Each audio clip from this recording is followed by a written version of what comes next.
Hello, Vagabond here. In this video I'm going to explore one of the most polluted cities in the world, Karabash. Karabash is a small town located in the Челябинской region of Russia, situated in the Ural Mountains. It is known for its industrial history, particularly related to copper smelting. Karabash is often associated with severe environmental pollution due to its long history of copper production. The functioning of copper smelting industries, which have been operating since the 19th century, has led to significant ecological damage in the region. The air, soil and water around the town have been heavily contaminated with pollutants such as sulfur dioxide, heavy metals and other toxic substances. This pollution has earned Karabash the reputation of being one of the most polluted towns in Russia and even the world. The surrounding landscape has been heavily impacted, with many areas resembling a wasteland due to the lack of vegetation and the presence of dead, barren land. I visited Karabash several times between 2017 and 2022. During my last visit in 2022, I saw some positive dynamics in redevelopment of Karabash, which you will see in this video.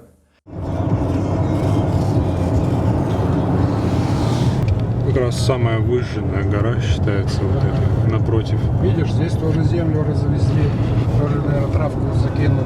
Канал сделали. Раньше, помнишь, вода перетекала трассу? Сейчас обратной канал сделали. Вот цех новый построен, еще один строен. Все равно наведут порядок. Смотри, по обе стороны черную землю разбрасывают.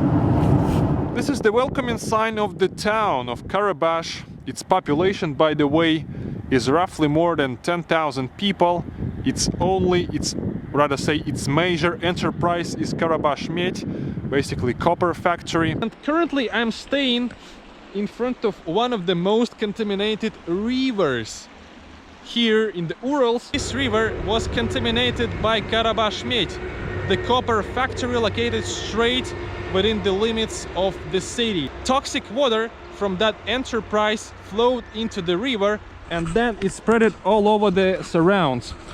During more detailed and accurate look into the soil, we can clearly notice the remains of copper. I don't know, it's like it literally is punched into soil. The industrial history of this area began in the second half of the 18th century with the development of iron ore, from which cast iron was smelted at a plant in the neighboring city of Kishtim. Karabash was officially founded in 1822 with the discovery of a gold deposit.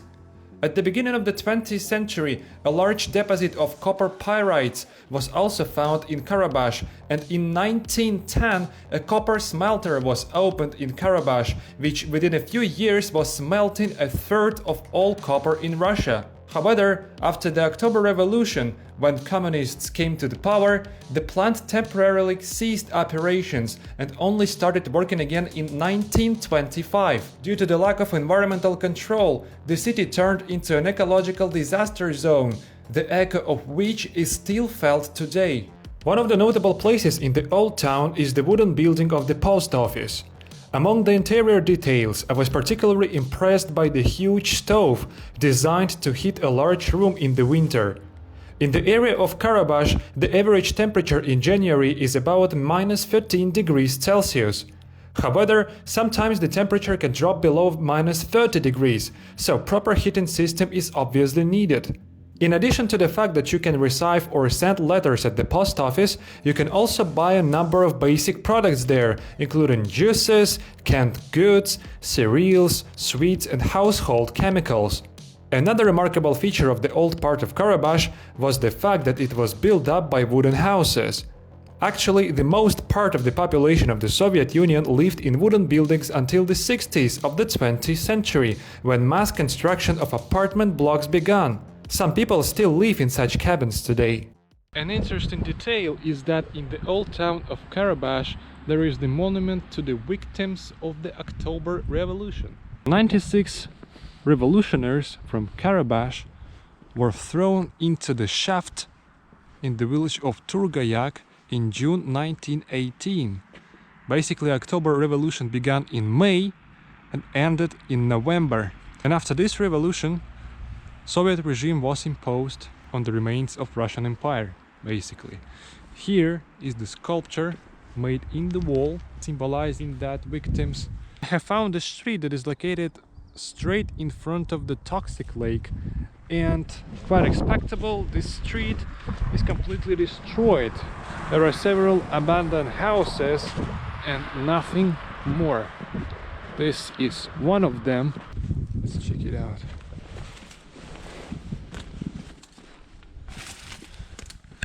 You see, this house is completely destroyed. Right now, wind is blowing to my face, which means that I don't breathe the emissions that come from that pipes.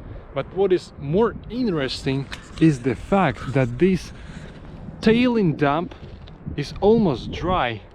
It was this toxic lake was full of water just 2 years ago, and it was possible to observe like literally red and dark orange water. Look, and it's almost dry, and there I see the soil for planting trees or something. Unnamed river, or maybe just a creek without a name. On the bottom you can see the stones also covered in some yellow substance, some metal. I'm walking down the street that runs parallel to the factory. On the right side is the territory of Karabash, and here is the street that is mostly resettled. It consists of resettled houses. I believe that some of them still inhabited, like this wooden barrack for example, but these concrete blocks are definitely resettled, because the smell here, you can feel it, it's just disgusting. Because now wind blows to my face, and therefore I can clearly understand what is it like to live in this polluted, contaminated area. И судя по архитектуре, я даже допускаю, что его строили какие-нибудь пленные немцы. Внутри, разумеется, голые стены.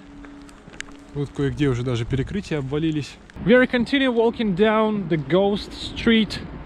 The houses that existed here, all of them were demolished, and the only trace of previously inhabited area here, I believe, is these high voltage lines. The factory is really close, I believe 300 meters from here, so the air here must be extremely polluted, and this area should have been resettled. Actually now I'm breathing normally. I don't feel this toxic air because like the wind is blowing in opposite direction. I mean, if it blowed towards me, then perhaps that would be worse. But now the air is pretty fresh at this area. There's a wonderful cinema in Karabash. It was called Победа, literally the victory. We are now in the town's garden, which is being constructed at the moment, and soon I believe that is going to be one of the rest areas for local citizens and guests of the city. And if you look on the territory of the factory, you can notice the fact that quite a lot of constructions are renovated. There is a newly built workshop, and I also heard that the filters that were installed on pipes, they kind of modern. I mean that they reduce the amount of emissions, and therefore the air here has become much better than it used to be, let's say 4 or 5 years ago. This is one of the lakes in Karabash with also relatively toxic water. It's not really a tailing dump, but I believe the water here is definitely inappropriate for swimming or fishing. It appeared to be the memorial to the victims of the Second World War, and here is a special monument to a person who probably born here in Karabash. This is the hero of the Soviet Union, the participant again of the Second World War. If you thought that Karabash is only the story about barracks, then you are wrong, because this part of the town is kind of partly consists of a little bit more modern houses, like these blocks of flats of 5 and 6 floors, some of them still under construction. Yeah, so all of these houses are built for the workers of Karabash, according to this information. Left side of the road there are 2-story blocks of flats that were constructed earlier, prior to this newly built one. Center of one of the most polluted Russian cities, is not that polluted and not that bad. Look, here is the main dominance of the town. This is the Orthodox cathedral. Down here is the children's playground, surprisingly full of children. In front of me is the scene for some concerts and performances. I have accidentally found a newly built shopping mall which is called Медь, and that can be translated as copper. It's a wonderful three-story block of flat made of bricks. Newly built apartment complex, definitely. A school in front. The most important attribute in any Russian infrastructure is the fence. You'll never see a newly built street without a fence in our country. The backyard of this block of flats looks actually trivial. A significant part of its backyard is occupied with parking. And yeah, here is such a tiny place for children to play basketball.